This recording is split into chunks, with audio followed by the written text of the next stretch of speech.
তো বন্ধুরা, আমি আবারও চলে এলাম আমার যে মাংস রান্নাটা নিয়ে।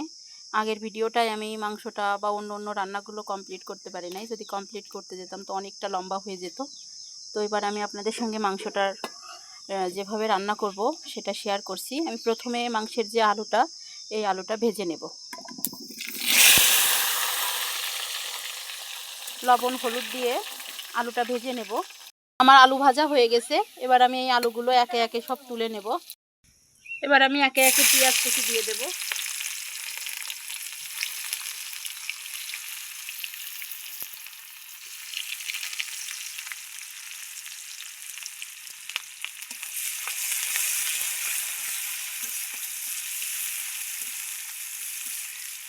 তারপরে দিয়ে দেব আমি শুকনো ঝাল, বেটে দেইনি, আমি চিড়ে চিড়ে দিয়েছি। শুকনো ঝালগুলো দিয়ে দেব। এগুলো আমি এবার একটু ভেজে নেব। এবার আমি এর ভিতরে একে একে রসুন বাটা,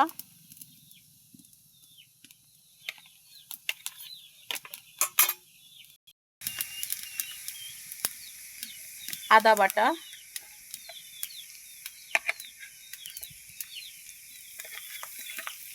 জিরে বাটা,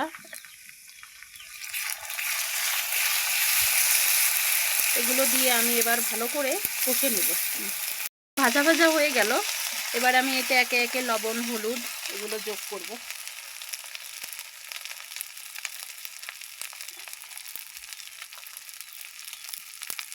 লবণ দিয়ে দিলাম, হলুদ দিয়ে দিলাম।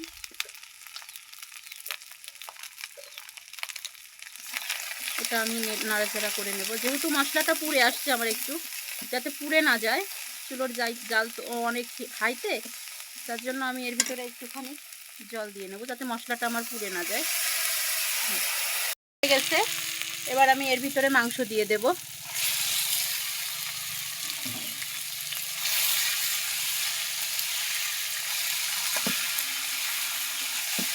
এবার আমি মাংসটা কষে নেব।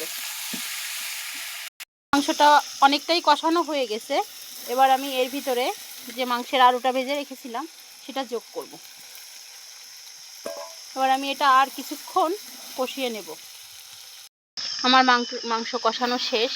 এবার আমি মাংসের ঝোল দিয়ে দেব।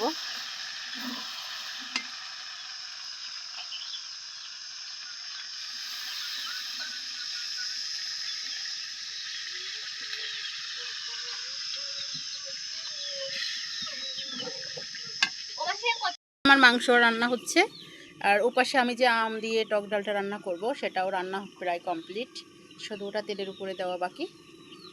বন্ধুরা, আমার মাংস রান্না রেডি। আমার মাংস রান্না শেষ। এবার আমি এটা নামিয়ে নেব। ব্যাস রেডি আমার মাংস।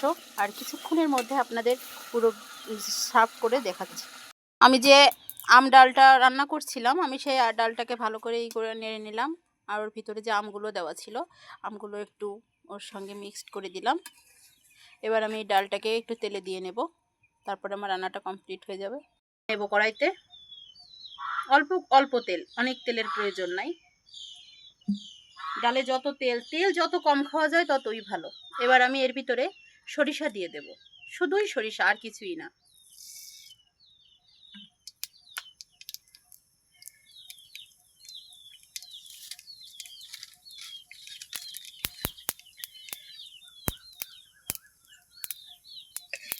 এবার এই সরিষাটা একটু ভাজা হলে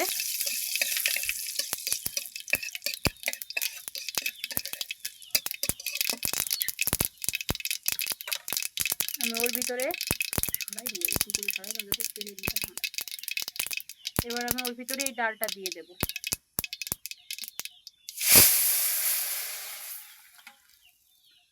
ব্যাস কিছুক্ষণ একটু জাল দিয়ে নিলেই আমার রান্নার রেডি। আমার দুপুরের রান্নাগুলো কমপ্লিট আজকে আমার। বন্ধুরা, এটা আমার সম্পূর্ণ রান্নার রেসিপি। আপনারা সবাই মিলে একটু সাপোর্ট করবেন প্লিজ। আর আমার রান্নাগুলো কেমন হলো সেগুলোও জানাবেন, ঠিক আছে? সবাইকে ধন্যবাদ আমার ভিডিওটা দেখার জন্য। আর সবাই আমার সঙ্গে থাকবেন, আশীর্বাদ করবেন যেন আস্তে আস্তে আমি আরও ভালো, অনেক সুন্দর আপনাদের মনের মতো রেসিপিগুলো আপনাদের সঙ্গে শেয়ার করতে পারি। সবাইকে ধন্যবাদ।